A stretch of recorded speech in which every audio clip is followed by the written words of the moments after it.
So we're here at Mark's house today, and we got a huge project. He's got 12 acres of woods in Carmel, Indiana.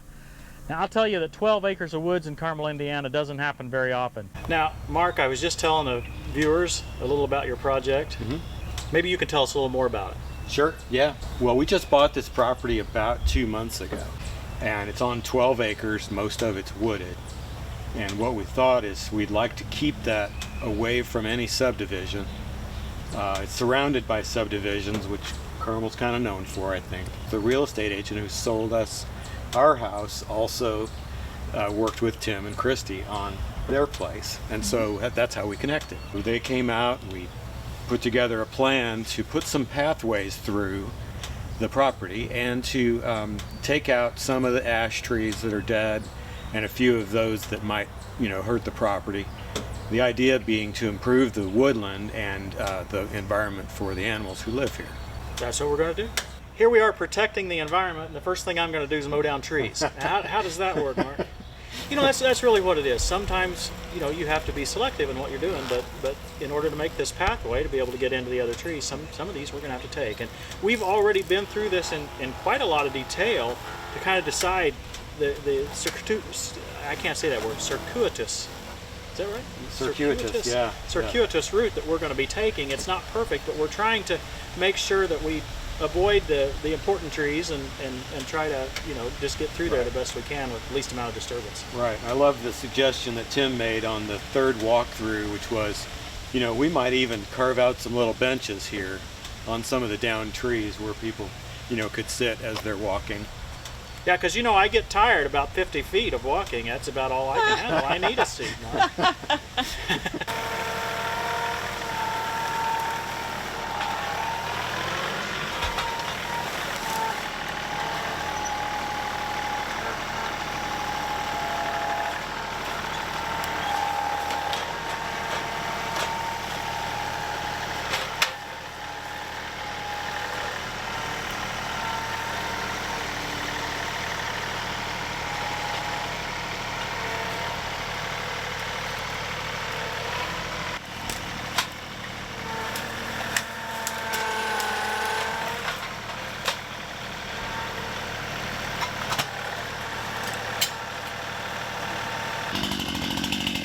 The rock. Oh, you can keep it up. No, I can't. I saw it sit there, and how are we going to move that?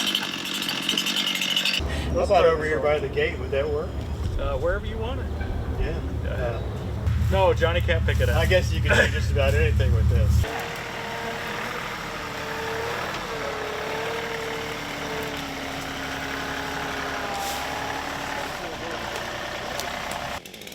We're happy to have our friend Danny back to help with this project. Lots of trees to fall, and he's the expert.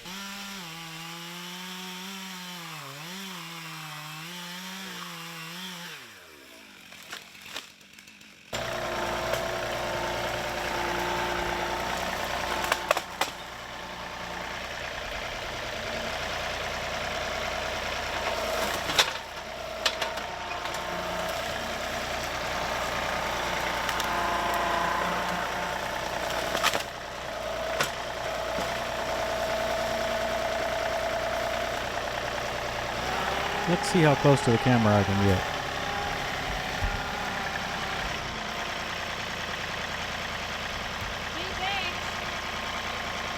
Now this limb's obviously too long to get out of here, so sometimes you use the tools at hand to deal with it. And no, I didn't let it drop on that saw.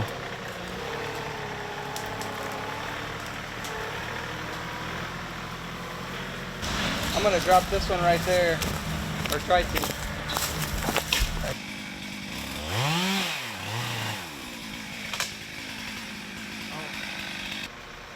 Johnny 2's extra lift height was really helpful for this.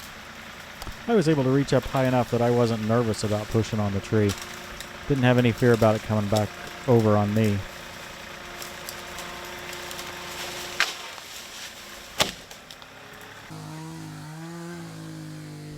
Yeah, you can save me a lot of time by stacking just like that. All right. Especially the end ones and stuff. And here's Jacques. We first met Jacques at Stacy's house the first day we had our grapple. Same day we met Danny.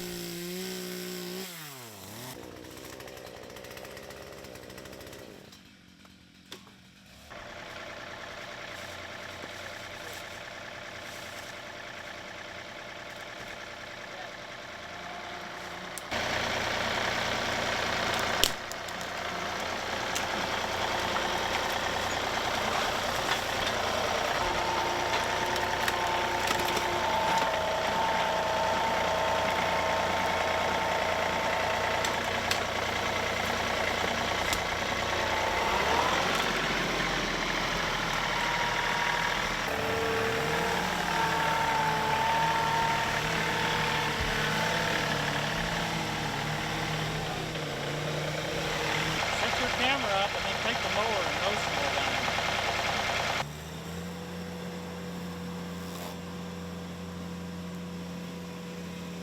Yeah, we see the seatbelt dangling there now. We usually try to wear it on Vinny, but we were getting on and off so frequently and, well, sometimes we just forget. Now, as you know, Christy's handy as can be with Vinny, but I don't think she's done a lot of real heavy tree and brush mowing, so this is a new experience. It takes a little while to figure out what you can drive over and actually mow and what you need to leave for a chainsaw.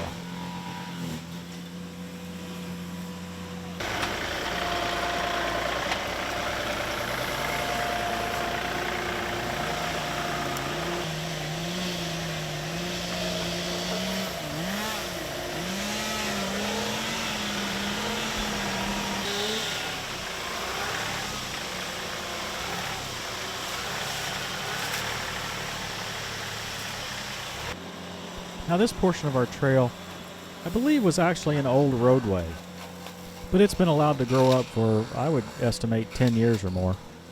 Like Mark said earlier, we had walked this several times, so I was pretty certain that I could mow all of this if I, well, was just pretty aggressive about it. So here I go, diving off into the deep wilderness. I wish we had some better camera angles, but Christy was busy on the grapple. With 2 tractors, we both stay pretty busy. Still, I think you can get a good idea of this machine's capabilities.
Actually got to run the grapple for a little while. Yay!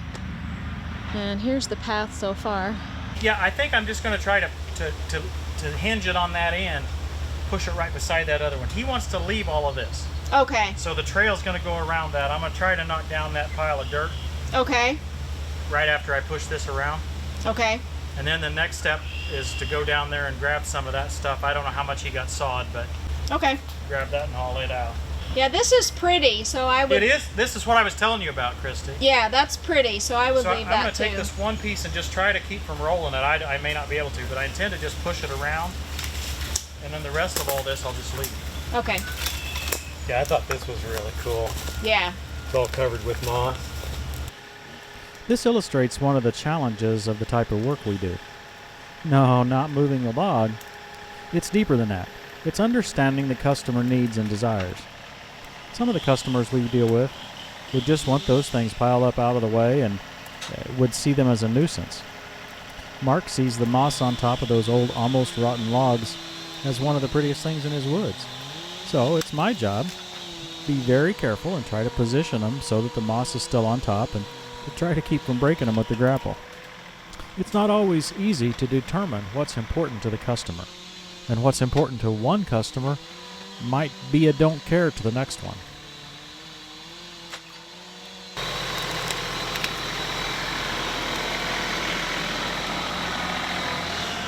Yeah, the path here is sort of blocked.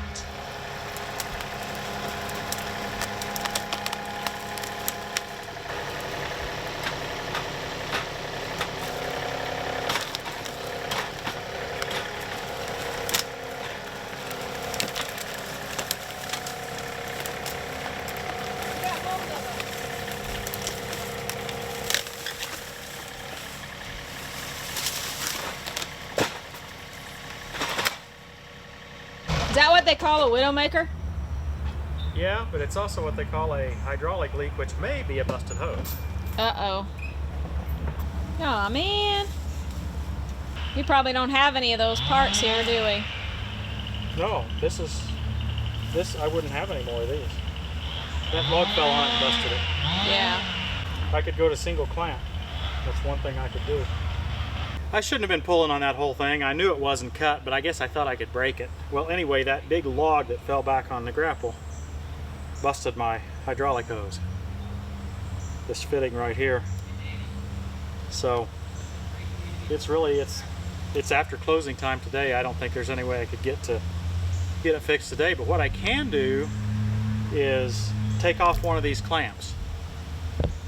I don't have another rake, so I would run one clamp and one rake to see if I can make that work for the afternoon. Or I could take a rake off too and run just a single clamp. I might try that. See how that goes for us. But in any case, we can keep going because, well, we've got the modular system, right? So even though this one clamp is down,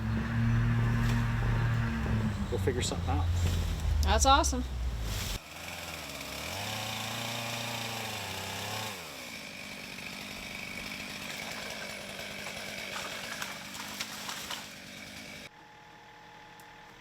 One clamp and no rakes. This is the minimum Artillian grapple setup.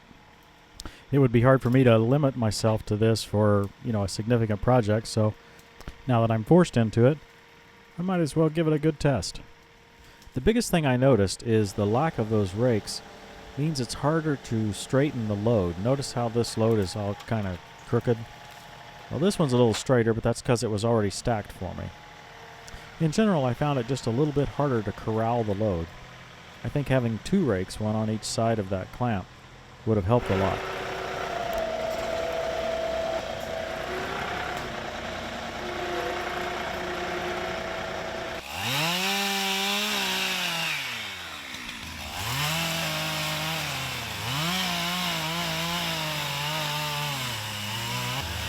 Come on, Christy, take one for the team. Don't be backing off. We all backed up, and I don't think I got quite all of it. Sorry. Oh, it's not your fault.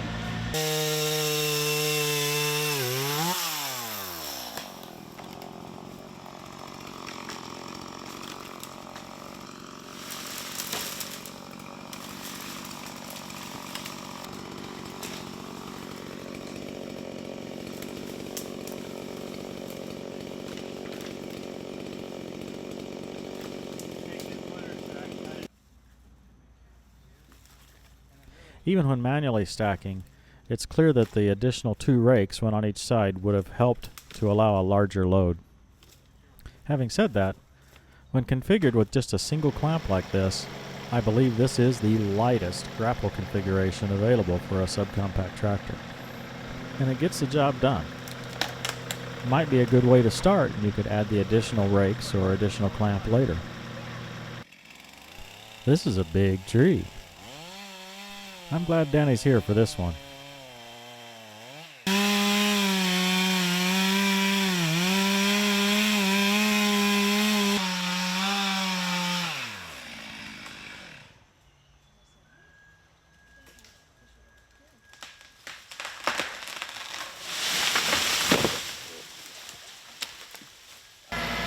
without being cut up further, it's about all Johnny 2 can handle.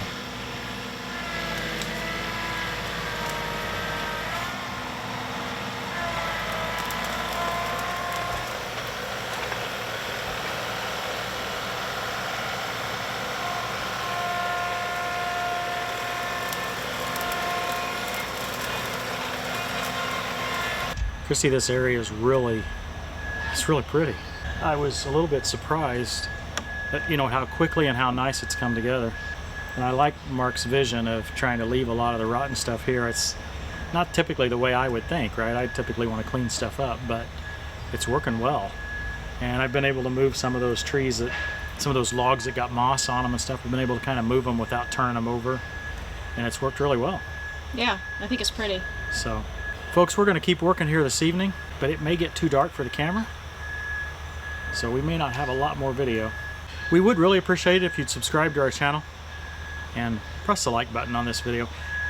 Hey, that little notification bell right beside the subscribe button, that'll allow you to get notifications. If you've pressed that and you're still not getting notifications, you may have to set the permissions on your app on your phone to allow notifications to happen. It's a little bit confusing, but you'll figure it out. I trust you. Anyway, thanks for watching, everybody. We'll see you next time on Tractor Time with Tim.